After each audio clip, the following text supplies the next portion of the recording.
Welcome to our companion channel. In our companion channel's Christmas edition, we tell you the story about the dramatic race of Roald Amundsen and Robert Falcon Scott to South Pole in 1911 and 1912. Why? Because details and framework of this dramatic story are lessons in two different leadership practices: extreme leadership versus balanced leadership. Let's take a closer look. Act 1. Planning. Scott was a Royal Navy officer. 10 years before the race, he already has led a South Pole expedition which failed reaching the pole. He convinced the Royal Academy of Science to finance parts of his expedition, made some scientists part of his team, and promised to bring back important meteorological and geological scientific findings. Therefore, he had two goals: reaching the pole first and collecting scientific findings. From the beginning of preparation, Scott had to practice leadership that balanced different success factors. On the contrary, Amundsen had one goal: reaching the pole first. All or nothing. That made him being extremely focused. Originally, he planned to discover the North Pole. Shortly before he's supposed to start, it was already discovered. Amundsen changed his mind and went to South Pole on the first hand without informing his team. In an interim stopover in Madeira, he outed the real target to his team: join or go. From Madeira, he sent a cable to Scott, who meanwhile was in Australia, informing him that he will join the race to South Pole. The short notice met Scott totally surprised. He quickly went to Antarctica. Both reached different starting points around March-April 1911 and installed their campsites for winter. Act 2. Preparation. Following his balanced leadership approach, Scott decided to hedge the risk concerning transport and logistics. He chose 4 transportation models: skiing, horses, some huskies, and sledges and motor snowmobiles, the latest technology. According to his approach to hedge the risks, he had to bring together a big team with relevant competences: engineers able to repair snowmobiles, expert for horses, expert for huskies, scientists of the Royal Academy of Science.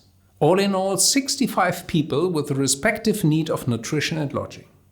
Scott decided for a route which was taken by the polar researcher Shackleton some years before and was already well known. As part of the preparation, Amundsen spent half a year with Inuits to learn from them how to live under extreme conditions: how Inuits dress, what they eat, how they hunt, how they move. Consequently, he decided to put it all on one card in terms of transportation and logistics: 52 huskies with sledges. No other vehicles. In terms of team, Amundsen decided to take not more than 4 highly experienced persons with him, all weared in Inuit dresses. He took a route which was not known so far. Act 3. Execution.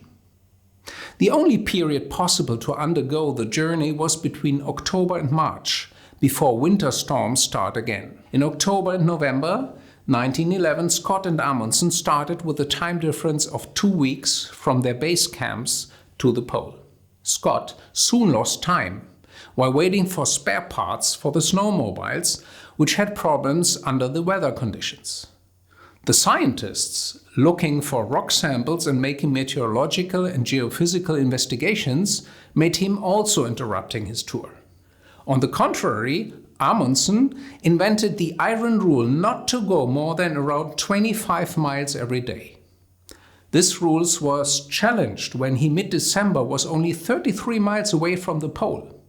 The team almost revolted against the rules. They wanted to reach the pole, but Amundsen urged them to stick to it. Amundsen proved extreme consequence in executing the plan and subordinated individual sensitivities to the goal. One example: having mastered almost 3/4 of the journey to the pole, he urged every member of his team to kill personally weakened huskies needed as food for stronger dogs.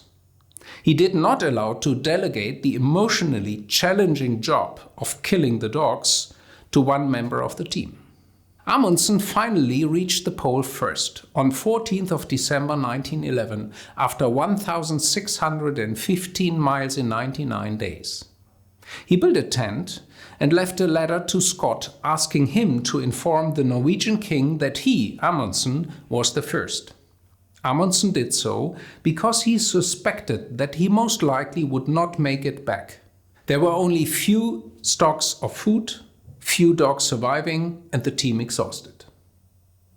Scott reached the pole 1 month later, on 18th January 1912. He found the tent, was deeply disappointed, and returned. Scott was late, and the team came into winter storms. His closest friends died in February and March 1912. Finally, he died, end of March, only 15 miles away from the base camp. At the cost of great sacrifices, Amundsen and his team reached the base camp back right before winter storms started, safely and well. What are learnings from this dramatic story? Focus. Amundsen had one goal, which reduced complexity in equipment and resulted in a small team. Scott had two goals. By hedging the risks in terms of transport and team size, he increased complexity significantly. Learning and listening from others. Amundsen showed good preparation by learning from Inuits about the extreme weather conditions and needs. Scott trusted on unproven technology in an unknown territory. Priorities. Amundsen executed his plan with fanatic discipline. Scott showed tactical flexibility, which slowed down speed. In view of an extreme goal, extreme leadership at the end has proven to be successful and essential for survival. Balanced leadership has proven disastrous due to its thoughtfulness, increased complexity, and lack of focus. It's up to you. What do you learn from this story? Learning and listening could be a good lesson. See you next year, 2021, in our companion channel.